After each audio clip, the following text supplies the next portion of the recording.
जिसके घर पे मीटर की रीडिंग 600 से कम है उसको बिजली का बिल 0 आएगा। मेरा बिजली ਦਾ ਬਿੱਲ ਪਹਿਲਾਂ 1 ਸਾਲ ਪਹਿਲਾਂ ਆਵਾ ਤਾਂ ਤੇ ਹੁਣ ਵੀ 1 ਸਾਲ ਹੋ ਗਿਆ ਵੀ ਆਂਦਾ ਨਹੀਂ ਹੈਗਾ ਜਦ ਆਹ ਭਗਵੰਤ ਮਾਨ ਦੀ ਸਰਕਾਰ ਬਣੀ ਆ ਜੀ। ਮੁੰਡਾ ਸਾਨੂੰ ਛੋਟਾ ਕਹਿੰਦਾ ਪਿਛਲੀ ਵਾਰੀ ਬਿੱਲ ਕਿੰਨਾ ਆਇਆ था माँ 3500 रुपया कहना ऐसी 0 आया। माँ फिर ऐसा मुख्यमंत्री पूरे इंडिया में बनना चाहिए।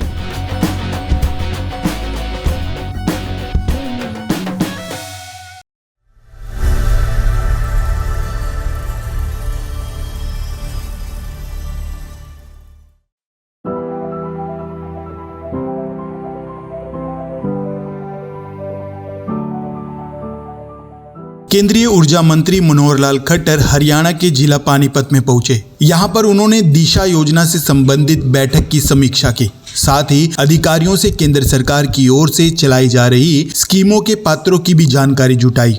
करीब 2 घंटे तक चली मीटिंग में मनोहर लाल खट्टर ने स्कीमों से संबंधित सुझाव भी मांगे। मीटिंग के बाद उन्होंने पत्रकारों से बातचीत भी की।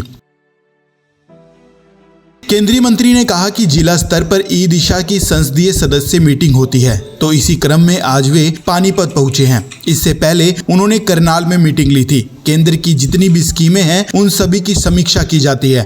उन्होंने कहा कि अब तक 50 स्कीमों की समीक्षा की जा चुकी है। इसके साथ ही बैठक में कुछ सुझाव भी आए हैं। इस दौरान बैठक में कुछ सुझाव भी आए हैं जिन पर चर्चा की जाएगी। इस दौरान पत्रकारों द्वारा पूछे गए दिल्ली विधानसभा चुनाव में मतदान पर उन्होंने कहा कि मेरी जानकारी में वह बहुत उत्साहपूर्वक मतदान रहा है। लंबी लाइनें देखी गई हैं। दिल्ली की विपक्ष भारतीय जनता पार्टी के पक्ष में इस बार ज्यादा मतदान होगा और इसके साथ ही बीजेपी दिल्ली में जीत हासिल करेगी।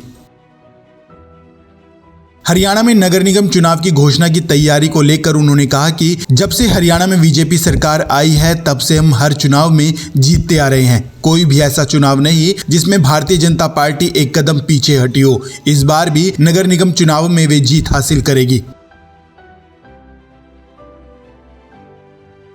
पत्रकारों द्वारा अनिल विज की नाराजगी पर पूछे गए सवाल पर मनोहर लाल खट्टर ने कहा कि वे नाराज नहीं होते, उनका स्वभाव ही ऐसा है। अनिल विज ऐसे सज्जन व्यक्ति हैं जो कोई भी बात अपने मन में नहीं रखते। यदि उनके मन में कोई भी बात होती है तो वो तुरंत बोल देते हैं, यही उनकी खासियत है। वहीं इस मौके पर हरियाणा में नगर निगम चुनाव पर उन्होंने कहा कि हर चुनाव में बहुत से नए चेहरे आते हैं। ये नियम है कि पुराना होने पर खुद रिटायर्ड हो जाता है, नए सामने आते हैं। नया पुराने का सिलसिला लगातार चलता रहता है और इस बार भी हरियाणा में होने वाले नगर निगम चुनाव में नए चेहरों को सामने लाया जाएगा।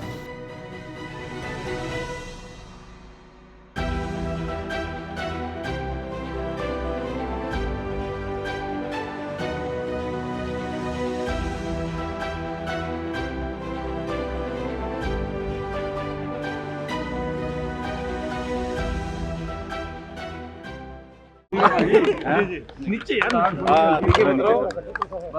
सर, आज जैसा हमको पता है कि डिस्ट्रिक्ट लेवल पर ई दिशा की मीटिंग्स होती हैं। मेंबर पार्लियामेंट को ही उसको चेयर करना होता है।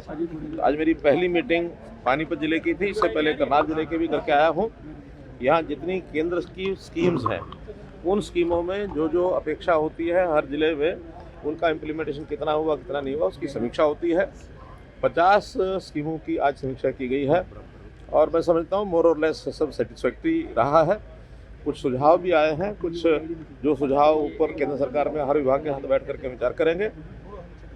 कुछ नई स्कीमों की बात भी आई है।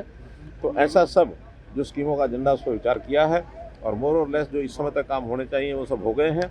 कुछ स्कीमें अगले वर्ष के लिए बंद हो जाएंगी, कुछ नई स्कीमें भी आएंगी। तो अगली जो मीटिंग होगी दिशा की उसमें उनको जोड़ करके फिर समीक्षा की जाएगी। दिल्ली में मतदान हो रहा है, क्या लग रहा है सर? चुनाव चल रहा है सर।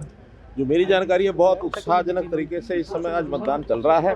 लंबी लाइनें लगी हुई हैं और हमेशा हमको ध्यान होना चाहिए जब उत्साह आता है तो वहाँ पर जो विपक्ष है प्रदेश सरकार का यानी भारतीय जनता पार्टी उसकी फेवर में मतदान होता जो हमको दिख रहा है। और मैं चूँकि लगातार लगभग 10-11 दिन मेरा घूमना भ्रमण हुआ है, दर्जनों सीटों पर मेरा जाना भी हुआ है। जितना लोगों में एक उत्साह है वो जो पिछले 10 साल के केजरीवाल के जितने भी कारनामे थे उनसे लोग सचेत हो गए हैं।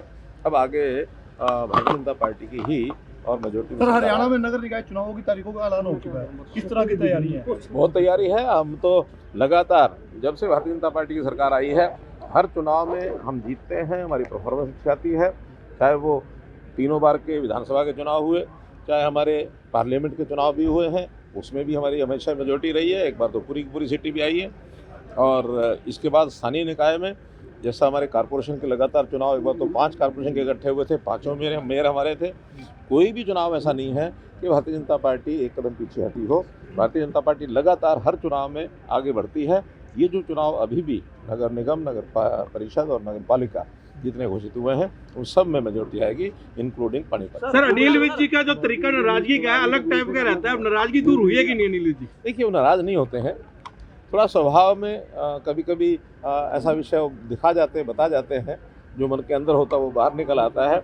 और जो व्यक्ति थोड़ा अपनी चीज़ को थोड़ा कंट्रोल रख लेता है वो भले कोई बात मन में हो तभी बाहर नहीं आती है तो उसके कोई अंतर नहीं पड़ता, लेकिन फिर भी वो हमारे ऐसे सज्जन हैं जो बात कह देते हैं वो कह करके भूल जाते हैं और कोई नाराजगी का विषय कभी होता सर आप सर हरियाणा के 10वें मुख्यमंत्री बने आप सर, 2 बार मुख्यमंत्री शपथ लिया आपने और अब सर आप केंद्र सरकार में बैठे जहाँ मोदी जी बैठे हैं, तो सर क्या दिखता है विकसित भारत को लेकर? सर आप किस तरह देखते हैं मोदी जी की कार्यप्रणाली को लेकर? क्या सर? देखिए मोदी जी को मैं जब से जानता हूँ, मुख्यमंत्री जब राजस्थान के बने थे उस समय से लेकर के उनकी जो कार्यप्रणाली है बड़ा सोचते हैं। और जब बड़ा सोचते हैं कभी कभी तो शायद सामान्य व्यक्ति को ये लगता होगा कि इतना बड़ा सोचा ये कैसे कंप्लीट होगा, लेकिन वो व्यक्ति तो ऐसा है कि जो सोचते हैं उसको करके दिखाते हैं। उन्होंने आज भी देश 100 साल की आज़ादी के बाद 2047 में विकसित देशों की श्रेणी में आकर खड़ा हो, ये उन्होंने सोचा है, बहुत ठीक सोचा है। कभी तो उनकी सोच थी, अकेले उनकी सोच रही होगी, उसके बाद फिर वो बाकी नेताओं के मन में भी बात गई, अधिकारियों के मन में गई, फिर सरकारी तंत्र के मन में गई और आज जनता के मन में भी है। जैसा सारे देश में यात्राएं निकली थी विकसित भारत यात्रा, उस विकसित भारत यात्रा के माध्यम से देश की 130 करोड़ जनता को, 140 करोड़ जनता को ये पता लग गया है कि विकसित भारत क्या है। उस विकसित भारत से देश की सब योजनाओं के साथ जुड़ करके हम सब लोग आगे बढ़ रहे हैं, पूरा देश आगे बढ़ रहा है। और निश्चित रूप से सर मोहनलाल बलोड़ी 10 लाख युवाओं को नौकरी की बात हो रही है, का एक आह्वान चलाया था, तो कैसे चलेगा सर वो उसी अनुरूप? देखिए जितने नौजवान हैं सबको काम मिलेगा, किसी को सरकारी नौकरी मिलेगी, किसी को प्राइवेट नौकरी मिलेगी, कोई अपना काम करेगा, कोई पैतृक काम में आगे बढ़ेगा, कोई आदमी बेरोजगार न रहे, ये हमारी लगातार कोशिश रही है। और इसको आगे भी हम उसी संदर्भ में, चाहे वो प्रदेश हो चाहे केंद्र हो, सब जगह उतारेंगे। नौजवान की उसके जिम्मे काम यानी पढ़ाई करना, पढ़ाई करे, स्किलिंग में निपुण हो जाए और उसके बाद उसकी मनपसंद नौकरी उसको मिले, मनपसंद काम करने का अवसर मिले, ये काम सरकार का होता है। सर मोहनलाल बलोड़ी जी की एफआईआर रद्द कराने के लिए पुलिस कोर्ट में गई है। के लिए काम किया था, क्या उन नए चेहरों को भी इस बार नगर निगम चुनाव में कहने का मौका दिया जाएगा?